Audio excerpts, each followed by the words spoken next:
M महाविद्यालय पाचोरा येथे मरणोत्तर नेत्रदान जनजागृती कार्यशाळा संपन्न।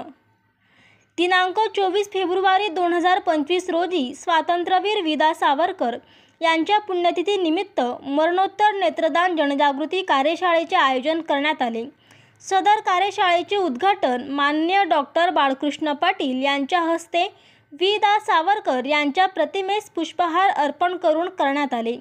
प्रमुख मार्गदर्शक डॉक्टर बाळकृष्ण पाटील, नेत्ररोग तज्ज्ञ, तेजोदीप नेत्रालय पाचोरा यांनी पीपीटी प्रेझेंटेशनद्वारे नेत्रदानाचे महत्त्व पटवून दिले।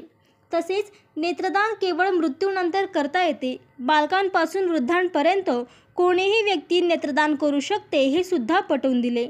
दान केलेले नेत्र सुरक्षितरित्या नेत्रपिढीत नेऊन त्यांची तपासणी करून योग्य त्या रुग्णांवर आरोपण केले जाते।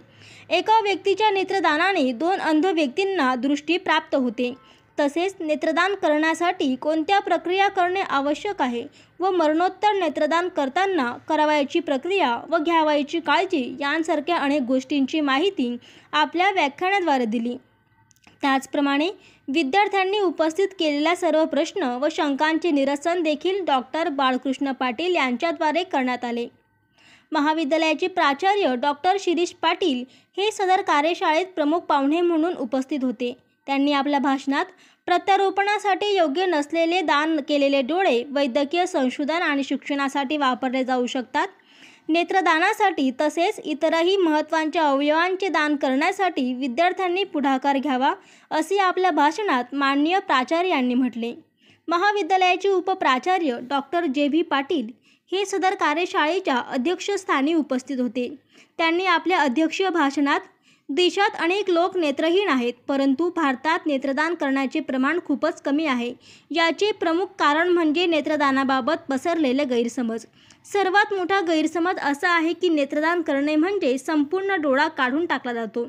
जग खूप सुंदर आहे, हे जग पाहण्यास सक्षम करणे हा सर्वात मोठा आशीर्वाद आहे। म्हणूनच ज्यांच्याकडे दृष्टी नाही अशा व्यक्तीला दृष्टी भेट देण्याचा प्रयत्न करावा व जगासमोर आदर्श निर्माण करावा असे मत त्यांनी व्यक्त केले। सदर कार्यशाळेचे प्रास्ताविक राष्ट्रीय सेवा योजनेचे कार्यक्रम अधिकारी प्राध्यापक राजेश वळवी यांनी केले। सूत्रसंचालन राष्ट्रीय सेवा योजना सहाय्यक कार्यक्रम अधिकारी प्राध्यापक स्वप्नील भोसले यांनी केले व आभार प्रदर्शन राष्ट्रीय सेवा योजना महिला कार्यक्रम अधिकारी क्रांती सोनवणे यांनी केले। या प्रसंगी doctor S.B.. Tadvi, doctor KS. Ingade, राष्ट्रीय सेवा योजना विभागीय समन्वयक डॉक्टर वाय.बी. पुरी, डॉक्टर शरद पाटील, प्राध्यापक अतुल पाटील, डॉक्टर शारदा शिरोडे, प्राध्यापक अमित गायकवाड, प्राध्यापक नितीन पाटील, प्राध्यापक महेंद्र मिस्त्री, प्राध्यापिका सुवर्णा पाटील, डॉक्टर प्राजक्ता शितोडे, प्राध्यापिका जयश्री वाघ, डॉक्टर सरोज अग्रवाल, प्राध्यापिका लक्ष्मी गलानी, प्राध्यापिका संजिता शेख, प्राध्यापक रोहित पाटील। सदर कार्यशाळेत मोठ्या संख्येने विद्यार्थी, प्राध्यापक व शिक्षकेतर कर्मचारी उपस्थित होते।